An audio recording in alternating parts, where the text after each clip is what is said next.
Dalawang putol na kanang binti ang natagpuan sa isang madamong bahagi ng kalsada sa Malolos, Bulacan. Pasintabi po sa mga nanananghalian. Balitang hatid ni Jay Sabale, exclusive.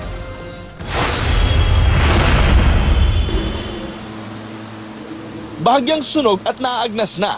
Ganyan ang itsura ng dalawang binti na natagpuan sa MacArthur Highway sa Barangay Dakila, Malolos, Bulacan kahapon ng hapon.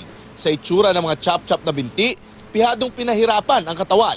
Madamo at tapunan daw ng basura ang lugar kung saan natagpuan ang dalawang bahagi ng katawan. Kamakailan nga lang daw, nagkaroon pa ng grass fire sa mismong lugar.